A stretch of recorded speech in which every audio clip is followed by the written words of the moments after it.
أما بعد فأعوذ بالله من الشيطان الرجيم بسم الله الرحمن الرحيم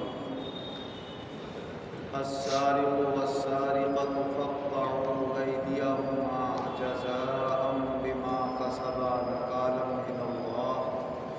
والله عزيز حكيم۔ اللہ تبارک و تعالی اپنے کلام عظیم میں ارشاد فرما رہا ہے کہ چوری کرنے والا چاہے کوئی مرد ہو یا چوری کرنے والی کوئی عورت ہو، جب ان کی چوری پکڑی جائے تو ان دونوں کے ہاتھ کاٹے جائیں۔ یہ بدلہ ہے ان کے اس عمل کا جو انہوں نے کیا، اور اللہ تعالیٰ کی طرف سے یہ ان کی سزا ہے۔ اللہ غالب ہے، حکمت والا ہے۔ اسلام میں ایسے بڑے گناہوں کی سزائیں دنیا میں بھی سخت رکھی گئی ہیں اور آخرت میں بھی سخت رکھی گئی ہیں۔ جب چوری کرنے والا کسی کا مال چراتا ہے اور اس میں وہ کامیاب ہو جاتا ہے تو چوری کا مال خوشی خوشی اللے تللے سے اڑاتا ہے اور خرچ کرتا ہے، مگر اسے یہ احساس نہیں ہوتا ہے کہ میں نے جس کا مال چرایا ہے اس کے اوپر کیا گزر رہی ہے، اس نے یہ مال کس محنت سے کمایا ہوگا، کس کام کے لیے، کس ضرورت کے لیے رکھا ہوگا، اور میں نے اس کا یہ مال چرا کے اس کے دل کو بھی دکھایا اور اس کے مال کو بھی نقصان پہنچایا، تاکہ بندے ایسی بری حرکت سے باز آ جائیں۔ اللہ تبارک و تعالیٰ نے سزا بھی اتنی اس کی سخت رکھی کہ جب کسی کی چوری پکڑی جائے گی اور وہ اتنے مال کی چوری ہوگی جس میں ہاتھ کاٹا جاتا ہے اور وہ ہاتھ کاٹا گیا تو لوگوں کے لیے عبرت ناک سبق بن جائے گا، وہ درس عبرت ہوگا اس بات کا کہ لوگ دیکھ کر کہیں گے کہ اگر ہم نے چوری کری اور پکڑے گئے تو بھائی یہی ہوگا ہمارا شر، اس لیے دوسرے لوگ بھی اس کو دیکھ کر باز آ جائیں۔ بس 4-6 کے ہاتھ کٹیں گے اور باقی خود بخود اس حرکت سے باز آ جائیں گے اور لوگوں کا مال اللہ تعالیٰ اس طریقے سے محفوظ کرے گا۔ ایک چوری حقیقی ہوتی ہے اور اتنے مال کی کہ جس میں ہاتھ کاٹا جائے، اس کی تحقیق فقہائے کرام نے قرآن و حدیث کی روشنی میں یہ کی ہے کہ جو 10 درہم کی قیمت کے بقدر اگر کسی نے چوری کری ہے تو اس کے ہاتھ کاٹے جائیں، اس سے اگر کم کی ہے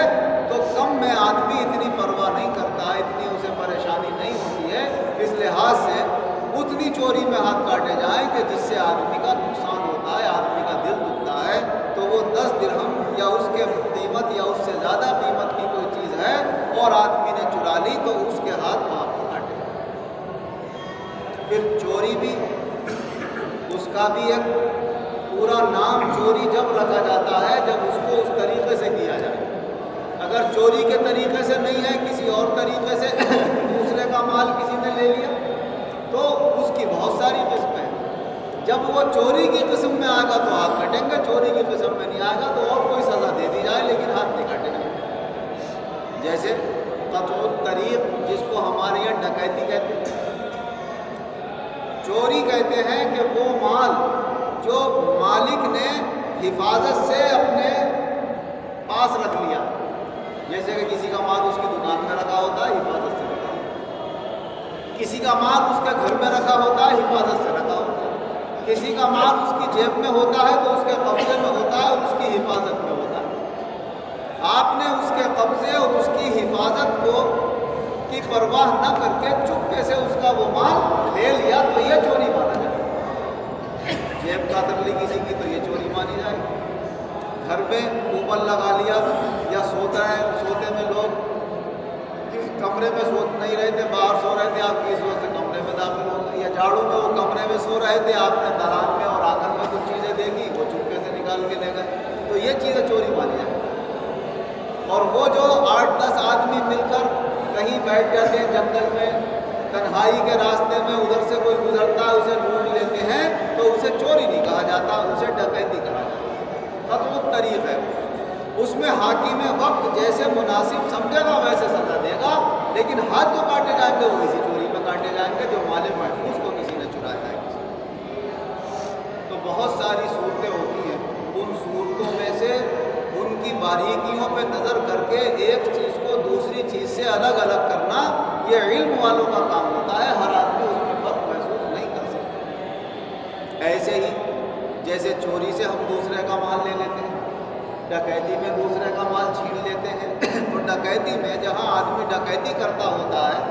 اور 4-6 مل کے کرتے ہوتے ہیں تو وہاں پر کوئی لوگوں کی ایسی بھیڑ یا جماعت نہیں ہوتی کہ جن کا مال لوٹا جا رہا ہے وہ ان کی مدد کو آ جائے۔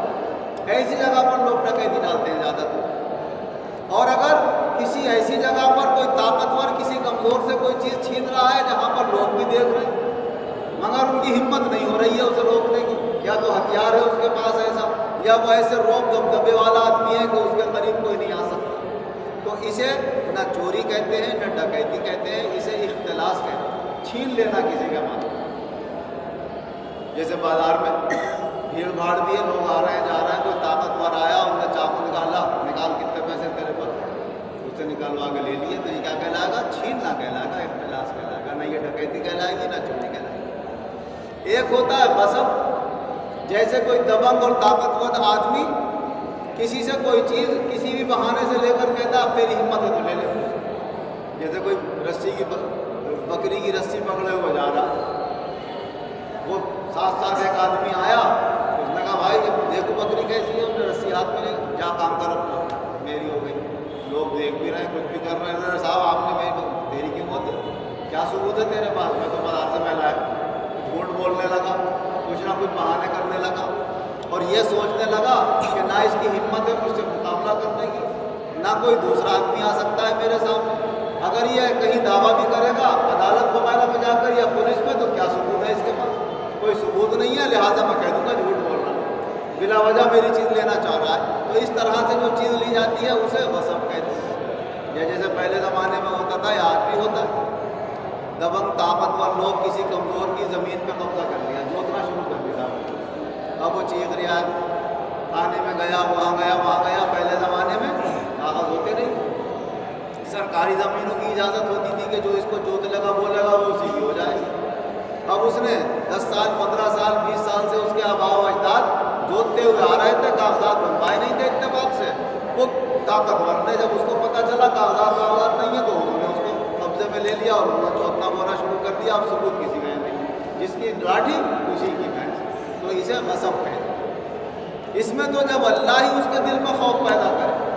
کہ بھائی چیز اس کی تھی تم نے زبردستی لے لی، آخرت میں اللہ کا سامنا بھی تو تمہیں کرنا ہے، تب آدمی اس کو واپس کرتا ہے ورنہ واپس نہیں کر پاتا۔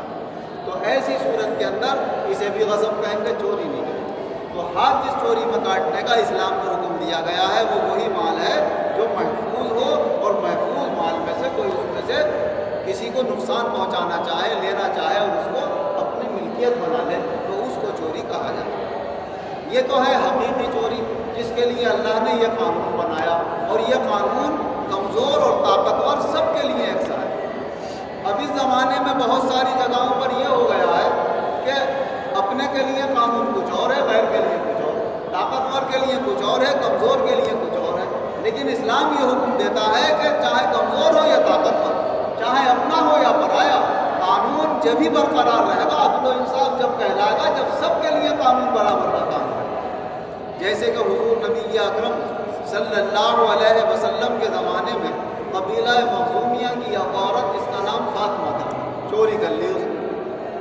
حضور نبی اکرم صلی اللہ علیہ وسلم نے فرمایا کہ اس کے چوری کی وجہ سے ہاتھ کاٹے جائیں۔ لوگوں نے سفارش کری، ارے حضور ہاتھ مت کٹوائیے، کوئی اور ایسا معاملہ کر دیجیے، کچھ اور کر دیجیے۔ تو حضور صلی اللہ علیہ وسلم نے ان کے قبیلے والوں کو بھی اور مسلمانوں کو بھی جمع فرمایا اور ارشاد فرمایا بھائی یہ تو فاطمہ قبیلہ مخزومیہ کی ہے، اگر اس کی جگہ میری بیٹی فاطمہ ہوتی، حضور کی بیٹی کا نام بھی فاطمہ تھا، فرمایا فاطمہ بنت محمد چوری کرتی تو اس کے بھی ہاتھ کاٹے گا۔ قانون سب کے لیے برابر ہے۔ اسی لیے اللہ تعالیٰ نے قرآن پاک میں یہ آیت نازل فرمائی، ان اللہ یامر بالعدل، اللہ تعالیٰ عدل و انصاف کا حکم دیتا ہے، اور عدل و انصاف اسی